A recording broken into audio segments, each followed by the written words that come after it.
interview comes back, I'll sit down with Michelle Howell-Clark, author of Face Forward, Meeting Challenges Head On in Times of Trouble. And what I mean by that is you can attract into your life what you hold in your focus. So that's what I really work with people on, is beginning to understand that we can't have control over the hand we're dealt, but we can have control on how we play that hand, on how we tell ourselves the story of our life. In the way that we interpret the facts of our life lies all of our power. Don't go away. That interview is next. My guest today is Gothenburg resident Michelle Howell-Clark. She's the author of Face Forward, Meeting Challenges Head On in Times of Trouble. Welcome, Michelle. Thank you so very much. What a pleasure to be here. Thank you, likewise. Let's talk a little bit first about your particular challenge. And it was a serious one, it was a health issue, and it was a serious one. Tell us a little bit. Absolutely. I was 33. I was a new mom of a 6-month-old, beautiful little girl, happily married, a vice president, investment banker on Wall Street. Everything was perfect. And then I had a shattering event. My life was completely sideswiped by a diagnosis of aggressive head and neck cancer. And you called it the myth of perfection, right? That's right. I was living in the myth of perfection, that if I looked good, if I had a beautiful child, if I had a handsome husband, I had a great job, a nice house, a good car, you had it all, then I would be perceived as doing well. But the most important thing that I learned on this journey is that it is how I perceive myself that is the most important thing. So you, boom, there you are with your beautiful, happy life, and bam, you have this diagnosis. And talk a little bit more about the cancer you faced, because it sounded quite traumatic. Absolutely. So it was aggressive head and neck cancer, and it came as a surprise because it was supposed to be a benign tumor. And when I was diagnosed, I had to face the fact that I would need to sacrifice all of my right facial nerves for a chance to live. Not even a guarantee, just a chance, because my cancer was aggressive and the prognosis did not look good. But in that moment of knowing that I would be disfigured, life surged up within me, and I knew I would do whatever it took to stay in this game and play this game of life to the best of my ability. Now you faced this challenge, and you had to, and we don't have time for it now, but you went through another changes, switching doctors, blah blah blah. But and I hate to diminish it like that, only because we don't have time, right? But you had serious surgery because you lost your nerves, and they had told you. Tell us what they were saying that you might face. That's right. They were telling me, that I would likely drool, that I would likely spit out food when I ate, that I would not speak correctly ever again, that my eye would not close, and that there was no chance for any type of reconstruction. And surprise, surprise, here you are on television. Wow, talking to me on television, and right. You sound just fine. Thank you so much. So that's what started to happen, is that the unexpected kept showing up. For example, my eye blinked when it wasn't supposed to. My nerve regenerated, so I have a little bit of a lopsided smile, but I can grin a little bit.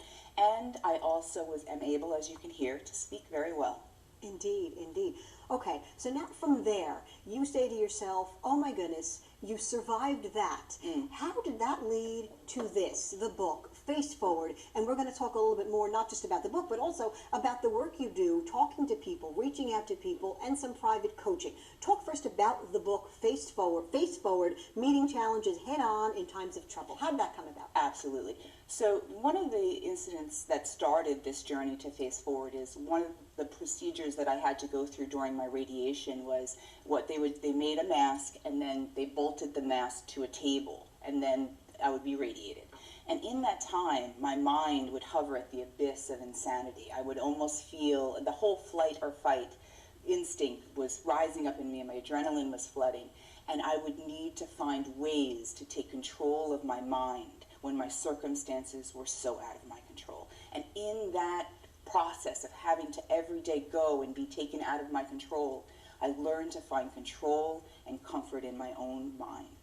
And when I moved myself and I began to reconstruct my life after 5 head and neck surgeries, I was able to start to tell the story. To myself, it really was a cathartic, healing experience to let the story of my life out, to let the story of this tragedy out.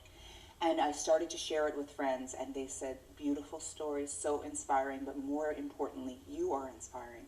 How do you become like you? I call myself a thriver. I moved from surviving to thriving, because I don't want to just survive. I want to thrive. I want to grow and become all I can be in every moment of my life. Good for you. And that's what this book became, because people wanted to know how. Good for and you. that's how it started to become more of an outward journey, a gift to give people so they could help find their best life right now. It's one thing, and for many people, maybe they'll be able to read the book, but only read the book. But some people meet with you one-on-one. Talk about that. No, let's talk first about, you have some workshops that you offer to people. That's right. I do offer a workshop. It's called Receiving Wins, and it's an amazing workshop, and it helps all of the people that attend the workshop do just that. They start to receive wins in their life and recognize that we're always receiving wins, and they begin to build their power. And what I mean by that is, there was a time in my life where I stopped trying to be beautiful. Obviously, it was taken from me. And I started to work on becoming deliberately attractive. And what I mean by that is, you can attract into your life what you hold in your focus. So that's what I really work with people on, is beginning to understand that we can't have control over the hand we're dealt, but we can have control on how we play that hand, on how we tell ourselves the story of our life. In the way that we interpret the facts of our life lies all of our power. And we were talking about that before we actually sat down to do the interview officially. We said, oh my God, it's not your circumstance, it's your reaction to it. That's and right. we were talking about how, my God, it's age old, and philosophers have known it for thousands of years. And we're like, we're still saying the same thing, and what does that tell us? We said, well, it means people don't understand it, and more people have to say it. That's right. People have to keep saying it, because the way that people say it, like the way that I say it, might reach someone's ears that a great philosopher wasn't able to, because I'm speaking the language of now. There you go. Absolutely. There you go. Absolutely. So you do that, you have the book, you have these workshops, and if people want to know more about where those workshops are, because one is coming up in about 6 weeks or so. That's right. They have to maybe go to your website. Give us that website. Absolutely. The website is faceforwardbook.com. So www.faceforwardbook.com. Okay, and also I want you all to know that there's a little poetry in here, and I want to read one if I could. Oh, absolutely. This is in a chapter called The Cold Hard Facts, and and this is your poetry, you wrote it, okay. It says, now is the time to seize and begin again, washed anew, old vanities cut away, literally. Very beautiful word, poetry. Thank you. So you got a book, you got poetry, you've got a That's great attitude. Now talk about what you do one-on-one with people as well. Absolutely. When I work with clients, I work with clients who are generally facing transition. Their lives are moving from one position to another, and they're wondering how do I go forward with my best foot forward, face forward, move forward, passionately, purposefully, and a lot of people have forgotten what inspires them in life. So the journey working with me is to get back in touch with your inspiration, and then start to work on your powerful attraction, because you can really make things happen in your life powerfully once you start to unlock the keys that you already hold within yourself. It's wonderful. Thank you so much. And I look at your face, I don't see anything disfiguring. I see passion, I see positive nature, and we discussed also, it's not half a frown, it's half a smile. That's and right. it's beautiful what I'm seeing. Thank you so very much. Thank what a you. pleasure. Thank you. Michelle, Face Forward, Michelle Howell Clark is author of Face Forward, Meeting Challenges Head On in Times of Trouble. Michelle, thank you for coming on to tell your story and to tell me about the book. Absolutely. Thank you so kindly. It's been a pleasure. My pleasure.